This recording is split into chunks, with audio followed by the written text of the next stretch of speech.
ஆண்டவன் திரைப்படத்தோட பிரீமியர் விழாவுக்கு வந்திருக்க அனைத்து பத்திரிகை, டிவி மற்றும் அனைத்து ஊடக நண்பர்கள் எல்லாத்துக்கும் என்னுடைய பணிவார்ந்த வணக்கம் தெரிவிச்சுக்கிறேன். இங்கே எனக்கு இந்த ஸ்படிக மாலை கொடுத்து அப்புறம் முருங்காய் வேற கொடுத்தாங்க, அவங்களுக்கு நன்றி தெரிவிச்சுக்கிறேன். அவர் நேதாஜி அவர்கள் இன்னும் இருக்கிறதா, ரொம்ப சுவாமிநாதன் அவர்கள் ரொம்ப நம்பிக்கையோட அவர் அந்த பேச்சில் வந்து அது தெரியுது எந்த அளவுக்கு அவர் வீரியமாக இருக்காரு அப்படின்னு சொல்லிட்டு. ஸோ அவங்களுக்கு என்னுடைய மனமார்ந்த நன்றி. எங்கள் ஸ்கூலில் படிக்கும்போது ஒரு வாத்தியார் இருந்தார். அந்த வாத்தியாருக்கு வந்து ஒரு ஹேபிட் என்னென்னா, யாராவது ஸ்பெல்லிங் தப்பாக சொல்லிட்டாங்கன்னா அவர் ஒத்துக்க மாட்டார். அந்த ஸ்பெல்லிங்கை கரெக்ட் பண்ணியே ஆகணும் அப்படின்னு சொல்லிட்டு அதுக்கு என்ன பிரயத்தனம் எடுக்கணுமோ எடுத்துக்குவார். அவ்வளோ முயற்சி பண்ணுவார். கிளாஸில் நான் உட்காந்துருப்பேன், அவனால் எப்பாவது மாட்டிக்குவாங்க இல்லையா ஸ்பெல்லிங் சொல்ல தெரியாமல். அதனால் ஒரு பையன் எந்திரிச்சு ஏதோ பேசும்போது அவனுக்கு பிளாட்ஃபார்ம்னு சொல்ல வரல, அவன் ஃப்ளாட் ஃபார்ம் அப்படின்னா இவர் வார்த்தையை பிடிச்சிட்டாரு. பிளாட், அவன் ஃப்ளாட் அப்படிங்க, பிளாட் பா பா பிளாட்ஃபார்ம் அப்படின்னு பிளாட்ஃபார்முங்கிறான். இவர் பா பா பிளாட் பிளாட் இப்படியே சொல்லிக்கிட்டு இருக்காரு.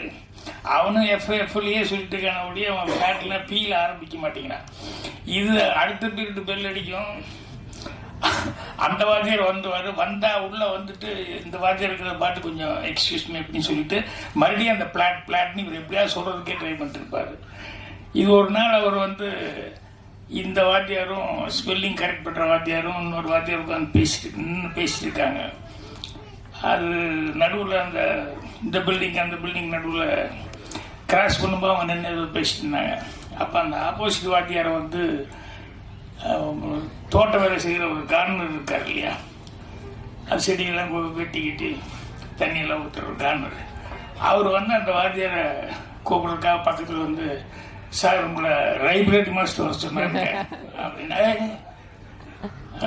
நான் வர்றேன்னு சொல்லுன்னு அவர் சொல்கிறாரு. இல்லை அப்படின்னு சொல்லிட்டு என்ன சொன்னேன், இந்த லைப்ரரி மாஸ்டர் வர சொன்னேன்.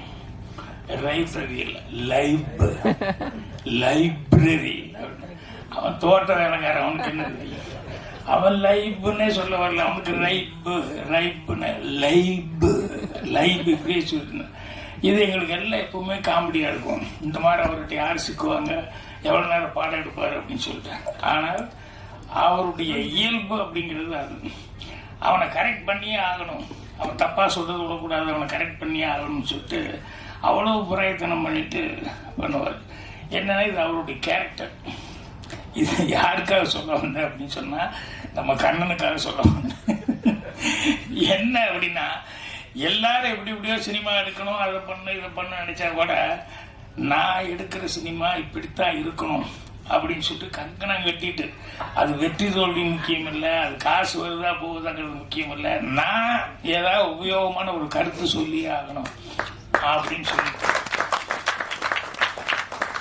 அதுல அவ்வளவு தீர்மானமா இருந்து அவரு இந்த படத்தை பண்ணியிருக்காரு. அந்த கதை சொன்ன நாள்ல இருந்து நான் அவர்கிட்ட அவருடைய கேரக்டர் அந்த ஊருக்கு போனது நடிச்சது இதை பார்த்துக்கிட்டே இருக்கிறேன்.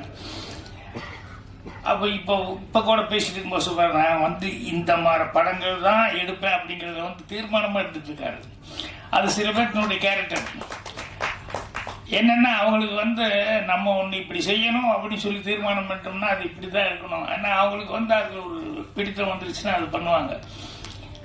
அந்த கண்ணன் அவர்களை வந்து என்னடா அவங்களுக்கு பிடிச்சிருக்கு அப்படின்னு சொன்னோம்னா, அவர் அந்த மக்கள் மேலே இருக்கிற ஒரு இதுதான். அந்த கதை ஏன் பிடிச்சது அவருக்கு, மகேஷ் அவர்கள் வந்து இந்த கதை வந்து இப்படி ஒரு இருக்குது அப்படிங்கிறது யூடியூப்ல சொன்ன உடனே, ஆஹா ஜனங்ககிட்ட இவ்வளவு கஷ்டம் இருக்கா, ஜனங்க இப்படியே தான் இருக்காங்களா, இதை எழுதி போட்டு இது மூலமா வந்து கவர்மெண்ட் வந்து திசை திருப்பி பார்க்க வைக்கிற அளவுக்கு சோசியல் சர்வீஸ் பண்ற அளவுக்கு இது மேட்டர் இருக்கா அப்படின்னு சொல்லும்போது அவசியம் இதை நான் எடுத்தே ஆகணும். ஏன்னா இது போறதுனால எத்தனை கிராமங்களுக்கு எத்தனை ஊர்களுக்கு ஒரு விமோசனமா இருக்குமோ, நம்மளால முடிஞ்ச வரைக்கும் ஒரு தீக்குச்சியை நம்ம உரைச்சி வைப்போம், அந்த வெளிச்சம் வந்து எத்தனை பேருக்கு எத்தனை விளக்கேற்ற முடியுமோ ஏற்றுட்டோம் அப்படிங்கிற மாதிரி. அது ஒரு ரொம்ப பிடித்தமான ஒரு கேரக்டர். நான் காமெடியாக ஆரம்பிச்சிருந்தேன் அந்த வாத்தியாரை பற்றி. ஆனால் இது காமெடியில் ரியல் லைஃப்பில் சீரியஸான ஒரு கேரக்டரைசேஷன். அடுத்தவங்களுக்கு உதவியாக கடைசி வரைக்கும் இருக்கணும்னு. அதே மாதிரி இன்னொரு மேட்ரு, ஹீரோன்னா நம்ம எல்லாமே ஹீரோன்னு இமேஜின் பண்ணிட்டு இருப்போம். ஏன்னா நம்ம சினிமா பார்க்கறதுனால ஹீரோன்னு இவங்க தான் அவங்க தான் அப்படின்னு சொல்லி ஹிஸ்டாரிக்கல் ஹீரோன்னு அப்படி தான் அப்படின்ட்டு. எனக்கு தெரிஞ்ச ரொம்ப பிடிச்ச ஒரு ஹீரோ ஒரு ஆள். அவருக்கு என்னன்னா, அவர் குருநாதர், டேய் மோட்சத்துக்கு போகிறதுக்கு உனக்கு நான் வந்து ஒரு வழி சொல்கிறேன், என்னன்னா அது ஒரு மந்திரம் சொல்கிறேன், இந்த மந்திரத்தை நீ கற்றுக்கிட்டு இதை நீ சொன்னீங்கன்னா உடனே உனக்கு மோட்சம் கிடைக்கும். ஆனால் ஒன்று, இந்த மந்திரத்தை வந்து தயவுசெய்து நீ வேற யாருக்காவது போய் சொல்லிடக்கூடாது, சொல்லிட்டு அவன் தலை வெடிச்சு எடுத்துருவ நீ. அதனால் உனக்கு மட்டும் மோட்சத்துக்கு போகிறதுக்கு இந்த மந்திரம் அப்படின்னு சொல்லிட்டு ஓம் நமோ நாராயணா அப்படின்னு சொல்லி கொடுத்தாரு. அந்த பார்த்தா ஓ நமோ நாராயணான்னு சொன்னால் உடனே மோட்சத்துக்கு போகிறதுக்கான ஒரு வாய்ப்பு இருக்கா அப்படின்னு ஒன்று நேராக காலையில் வெடிஞ்சு எழுந்திரிச்சுன்னு ஒரு 7:30 மணிக்கு போய் அந்த ஊருக்கு ஒரு பெரிய கோபுரத்தில் போய் ஏறி மறந்துட்டேன்னு கத்துறான். எல்லாரும் என்ன கோபுரத்தில் இருப்பாங்க, ஏதாவது செத்துக்கு தொலைய போகிறான் போலுக்கு, என்ன இந்த ஆளுக்கு என்ன ஆச்சு அப்படின்னு சொல்லிட்டு எல்லாரும் ஊரே வந்து வேடிக்கை பார்க்கும்போது சொன்னாங்க, இல்லை உங்களுக்கு எல்லாத்துக்குமே மோட்சத்துக்கு போகிறதுக்கு ஒரு நான் மந்திரம் சொல்லி கொடுக்குறேன் அப்படின்னு சொல்லிட்டு. ஏன்னா அவன் முடிவு பண்ணிட்டான், இந்த ஒரு மந்திரத்தை சொல்லி நான் ஒருத்தர் மட்டும் மோட்சத்துக்கு போகிறதோட நம்ம ஊருக்கே மோட்சம் கிடைக்கட்டுமே அப்படின்னு சொல்லிட்டு ஓம் நமோ நாராயணா அப்படின்ட்டான். ஸோ அவன் கேரக்டரைசேஷன் பாருங்க, உனக்கு மோட்சம் கிடைக்கும் அப்படின்னா எனக்கு ஒருத்தனை விட நான் சொல்றதுனால ஊருக்கே கிடைக்கும்னு சொல்லும்போது ஊரே மோட்சம் அடையட்டுமே நம்ம ஊருக்காரங்க எல்லாருமே அப்படிங்கிறது எவ்வளோ பெரிய பரந்தவன். அந்த தான் ஹீரோ, அவர் தான் ராமானுஜர். அது என்னன்னா மகேஷுக்கு அதை சொல்லலாம். ஏன்னா எல்லாரும் என்னென்னவோ பண்ணிக்கிட்டு இருக்காங்க, நமக்கு இதனால என்ன வருமானம், இதனால என்ன நம்ம பொழப்பு, இதனால என்ன கிடைக்குது அப்படிங்கிறது இல்லாமல் எங்கே எது நடந்தாலும் அந்த கிராமத்தில் இருக்கிறவங்க அவர்களும் மனிதர்கள் தான், சக மனிதர்கள், அவங்களாம் இவ்வளோ சிரமத்தில் இருக்காங்க, இவ்வளோ இப்படி இருக்காங்க அப்படின்னு சொல்லிட்டு உடனே அதை வீடியோவை பதிவு பண்ணி எல்லா பக்கம் போய், ஏன்னா இவர் வீடியோவில் பதிவு பண்ணது தான் அது கலெக்டர் வரைக்கும் போய் கவர்மெண்ட் வரைக்கும் போய் அதுக்கப்புறம் கூப்பிட்டு, ஏன்னா அந்த கிராமம் நான் போய் உண்மையிலே இறங்கி பார்க்கும்போது உண்மையிலேயே இப்படி ஒரு கிராமமா அப்படின்னு பார்த்தேன். ஏன்னா ஆளே இல்லை அந்த கிராமத்தில். ஸோ ஒரு 50 வீடு இருக்கு, 50 வீடுமே அப்படி உடஞ்சி இப்படி உடஞ்சி, கதவு இல்லாமல், சில கதவு போட்டிருக்கு ஆனால் செவர் இருக்காது, இப்படி இந்த மாதிரி வித்தியாசமாக இருக்கு. நானும் உள்ளே போய் பார்க்குறேன், எங்கள் ஷூட்டிங் ஆளுங்க 10 பேர் தவிர்த்து வேறு யாருமே இல்லை. அந்த மாதிரி ஒரு ஊர். அந்த ஊரில் ஒரு வைத்தியர் அவங்க சம்சாரம் மட்டும்தான் இருக்காங்க. என்னன்னா அந்த வைத்தியர் அந்த சம்சாரமும் வந்து அவங்களுக்கு எங்கேயோ ஒரு 10-15 மைலில் அந்த சுற்று வட்டாரத்தில் எங்காவது இருந்து வருவாங்க.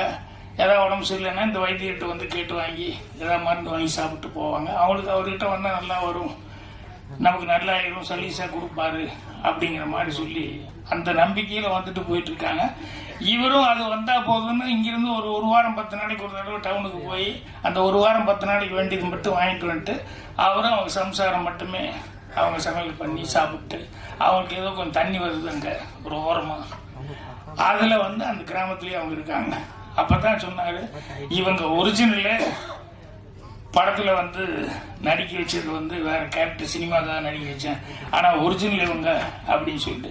என்னென்னா இந்த மாதிரி ஒரு ஒரிஜினலாக இருந்து இதை வந்து எழுதி போட்டு அதுக்கப்புறமா வந்து அந்த கலெக்டர் அவங்க வரைக்கும் தகவல் போய் அவர் வந்து அவங்களுக்கு வீடு கட்டி கொடுத்து கவர்மெண்ட்டில் அந்த ஸ்கீமில் அப்படி இருக்கக்கூடாது அப்படின்னு சொல்லி. ஸோ இந்த நான் படத்தில் நான் பேசின டைலாக் எல்லாம் வந்து ஒரிஜினலான டைலாக், ஒரிஜினலாகவே அப்படிலாம் ஒரு திட்டம் இருந்து அந்த திட்டத்து மூலமாக அந்த வீடு கட்டி கொடுத்து நானும் அந்த வீடு ஓப்பனிங்கு போகிற மாதிரி தான் அந்த சீன் எல்லாம் பண்ணிட்டு இருந்தாங்க.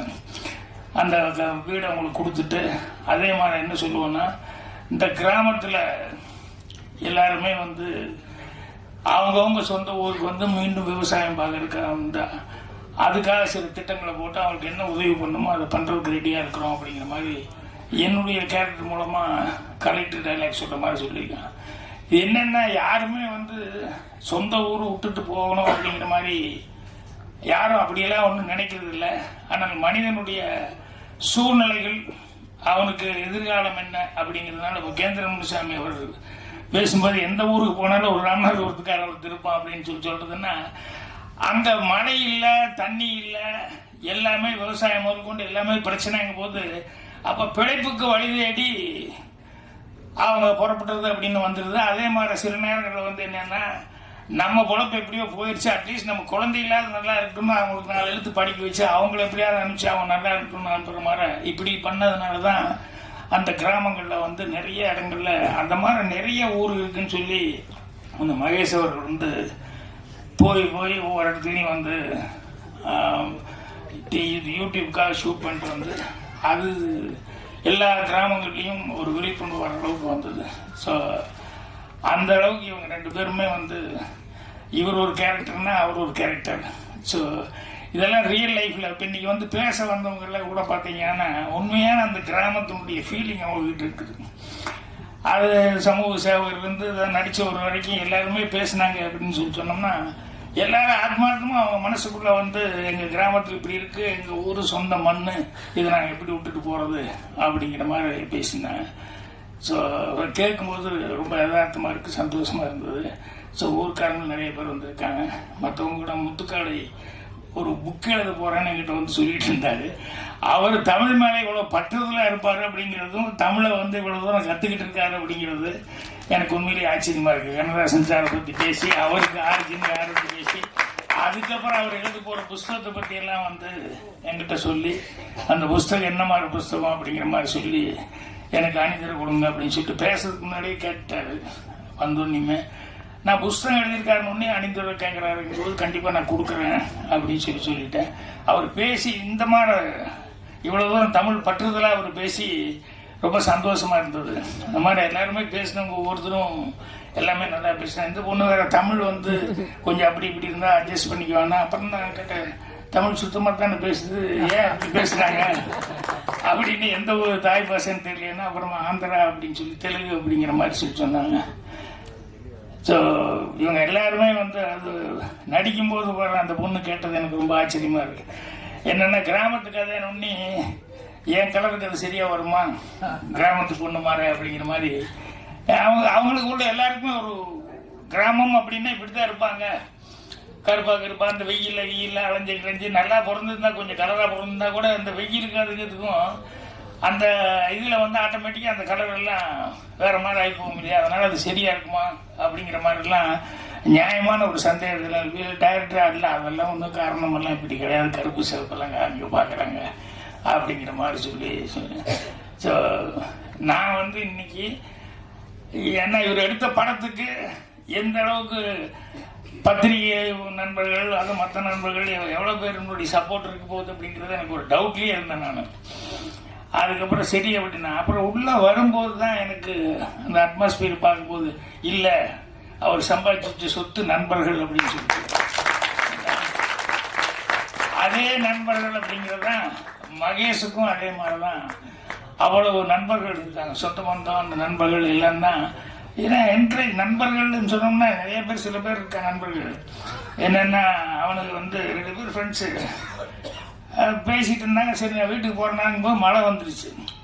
ஒருத்தர் வீடு கொஞ்சம் தூரமாக இருக்குது. அப்போ இவன் சொன்னால் நம்ம ஃப்ரெண்ட் ஆச்சு அப்படின்னு சொல்லிட்டு அப்படியே மழை வந்துருச்சு, அதனால் கொஞ்சம் வெயிட் பண்ணி போகலான்னு. அப்புறம் மணி வேறு 9:30 ஆகி போச்சு.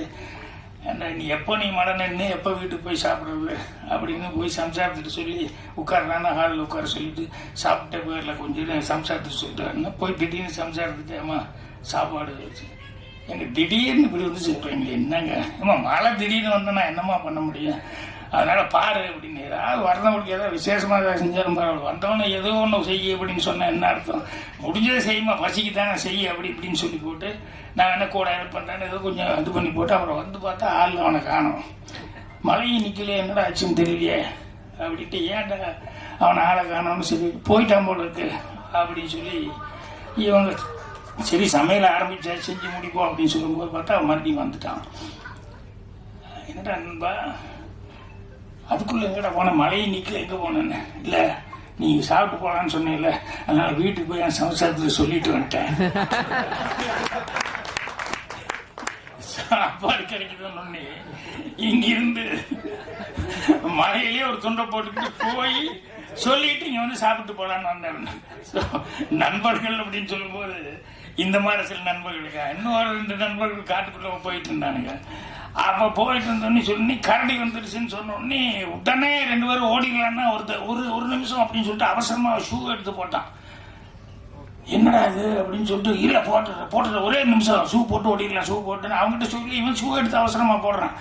அப்புறம் போட்டுட்டு ஓடலாம் அப்படின்னு சொல்லும்போது இவன் கேட்குறான், என்னடா ஷூ போட்டால் கரடியை விட வேகமாக ஓட முடியுமா? நான் இல்லை உன்னை விட வேகமாக ஓட முடியும் அப்படின்னு. அந்த மாதிரி நண்பர்கள் அப்படிங்கும்போது கடைசி வரைக்கும் நண்பர்கள் அந்த மாதிரி இருக்கிறது உயிர் கொடுப்பான் தோழன்னு சொல்லுவாங்க. அந்த மாதிரி இருக்கிறது ஆட்கள் கிடைக்கிறதே ரொம்ப ரேர். ஆனால் மகேஷுக்கு அந்த மாதிரி ஆட்கள் நல்ல நண்பர்கள் ஏன்னா அவரே இதனால் என்ன பலன் அப்படின்னு சொல்லி அவர் வேலை பார்த்துக்கிட்டு இருக்காரு. அதை எதையும் எதிர்பார்க்காம. அப்படி இருந்தும் நண்பர்கள் அவருக்கு அந்த அளவுக்கு உதவி பண்ணி அவர் இன்னைக்கு இந்த அளவுக்கு அவர் நடிக்கிற ஒரு சூழல் கொண்டு வந்திருக்காங்க. யூடியூப்ல கதாநாயகங்கிற லெவலில் அவருக்கு பேர் எடுத்து கொடுத்துருக்காங்க. அப்படின்னு சொல்லும்போது அந்த நண்பர்களுக்கு ஹேட்ஸ் ஆப்னு சொன்னோம். கண்ணனும் அவருடைய மகேஷும் அவருடைய நண்பர்கள் அவங்க கூட்டாளிகள் எல்லாருமே சேர்ந்து சார்லஸ் எனக்கு எடுத்துனே பயந்துட்டேன். மியூசிக்கு அப்படின்னு சொல்லி கிரேன் ஷாட் வந்தது. நான் நினைச்ச கதையே வேற என்னமோ நினைச்சேன். டவான் என்னடா இப்படி ஒரு மியூசிக் வருது அப்படின்னு சொல்லி பார்த்தா அப்புறம் பார்த்தா அந்த கதைக்கு உண்டான ஏதோ இன்னொரு கதை உள்ள வச்சுட்டு இருக்காரு போல இருக்கு. நான் நினைச்சேன் இந்த கலெக்டர்கிட்ட அந்த வைத்தியர் அவங்க ஒய்ஃபு அவங்க தான் கஷ்டப்படுறவங்க, இதுதான் கதைன்னா அந்த மகேஷை வச்சு ஒரு கதை ஒரு லவ் ஸ்டோரி வச்சிருக்காரு அப்படிங்கிறது. அதுக்கப்புறம் தான் பாட்டு டூயட் எல்லாம் வரும்போது தான் சரி கதைக்குள்ள ஒரு ஜனங்களுக்கு பிடிச்ச மாதிரி ஒரு ஹீரோயின் அதுக்கு தகுந்த மாதிரி ஏதாவது வேணும் அப்படிங்கிறதெல்லாம் பண்ணியிருக்காரு அப்படின்னு சொல்லும்போது தான் சரி மியூசிக் டைரக்டர் தான் உண்மையிலேயே கரெக்டாக வேலை கொடுத்துருக்காரு அப்படின்னு சொல்லிட்டு அவரும் கரெக்டாக இது பண்ணியிருக்காரு. கேமராமேன் எல்லாமே அவங்கவுங்க செய்ய வேண்டிய வேலையை கரெக்டாக செஞ்சுருக்காங்க. ஸோ எல்லாருக்குமே பத்திரிகை நண்பர்கள் நம்ம தான், ஊடக நண்பர்கள் நம்ம தான் அவங்களுக்கு என்ன இந்த மாதிரி ஒரு டைப்பாக ஒரு கதையை எடுத்து அந்த கிராமத்தில் இவ்வளோ தூரம் பின்தங்கி போய் கிராமத்தை விட்டு இன்னைக்கு என்ன கோபிச்செட்டிப்பாளையத்துக்கு இப்போ போனால் நான் போனால் கூட ஒரு 10 கிலோமீட்டர் 5 கிலோமீட்டருக்குள்ளேயே எனக்கு அந்த பேடி ஃபீல்டுன்னு சொல்லுவேன். பச்சை பசையில் எங்கே பார்த்தாலும் கேமரா வைக்கலாங்கிற அளவுக்கு இருக்குது. இப்போ 20 கிலோமீட்டர் 25 கிலோமீட்டர் கோபியில் சிட்டிக்குள்ளேருந்து சைடில் போனால் தான் பச்சை பசைன்னு எதாவது காமிக்க முடியும். என்னென்னா எல்லாம் சைட்டு போட்டு அவங்கவுங்க விற்க ஆரம்பிச்சிட்டாங்க. அதில் நல்ல வருமானம் வருது, எதுக்கு இது விவசாயம் பண்ணிக்கிட்டு அப்படிங்கிற அளவுக்கு அவங்களும் சேஞ்ச் ஆகி போயிட்டு இருக்காங்க. ஸோ அந்த மாதிரி கிராமங்கள் நிறைய அப்படி இது பண்ணி போயிட்டுருக்கு. ஸோ இந்த மாதிரி படங்கள் வரும்போது அதை கரெக்ட் பண்ணிக்கிறதுக்கு ஏன்னா தண்ணி இல்லாமல் பஞ்சமாக இருந்து அந்த மாதிரி ஊரை காலி பண்ணிட்டு போகிறதுங்கிறது ஓகே. அது என்னென்னா ஈட்டி சதி நமக்கு நம்மளை எரியாமல் நம்மளை மீறி நடக்கக்கூடியது ராமநாட்டில் நடக்குது அப்படிங்கிற மாதிரி எல்லாம் இருக்குது.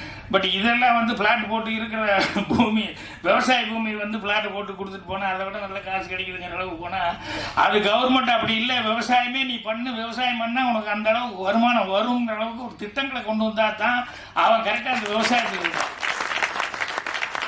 இல்லைன்னா நான் என்ன நஷ்டத்துக்கு நான் எப்படிங்க பாடுபட முடியும் அப்படிதான் அவன் கேட்பான். அப்போ சொல்லுவாங்கல்ல, அவன் கஷ்டப்படுறத காலிலேருந்து சாயங்காலம் வரைக்கும் உட்காந்து மண்ணில் கஷ்டப்பட்டு வெயிலில் கஷ்டப்பட்டு இத்தனையும் பண்ணி அது போயிட்டு போனான். அவன் ப்ராடக்ட்டுக்கு அவன் ரேட்டு பட்டி ஃபிக்ஸ் பண்ண முடியலையே. அவன் சொல்கிற ரேட்டுக்கு தான் கொடுக்க வேண்டிய சொல்லி இவன் ஒரு ரேட்டு இவ்வளோ ஆச்சுங்க அப்படின்னு தான் விற்கவே முடியலையே. ஸோ அதனால் அந்த அடிப்படையே மாற்றப்படணும். இந்த மாதிரி படங்கள் வரும்போது அந்த அடிப்படை திட்டங்கள் அதெல்லாம் அரசாங்கம் உள்ளே புகுந்து அவங்களும் கவனிச்சுட்டு ஹெல்ப் பண்ணுவாங்கன்னு நினைக்கிறேன். அதுக்கு பத்திரிகை நண்பர்கள் எல்லாருமே உங்களுடைய ஊக்கங்களை கொடுக்கணும். அந்த படம் நல்லா ஓடுறதுக்கு என்ன உண்டோ அதுக்கு உண்டான விமர்சனங்களை நீங்கள் எழுதணும்னு சொல்லி கேட்டுக்கிறேன். இந்த டீம் எல்லாத்துக்குமே என்னுடைய மனமார்ந்த நல்வாழ்த்துக்களை தெரிவிச்சுக்கிறேன். ரொம்ப இப்படி ஒரு டீமில் வேலை பார்த்தது எனக்கு ஒரு ஆத்ம திருப்தியாக இருக்குது, சந்தோஷம். நன்றி. அடுத்தது சிப்பி அவர் வீட்டு கல்யாணம், அதுக்காக அவசரமாக ஓடிக்கிட்டு இருக்கிறேன். தயவுசெய்து யாரும் தப்பு நினைச்சுக்காதீங்க.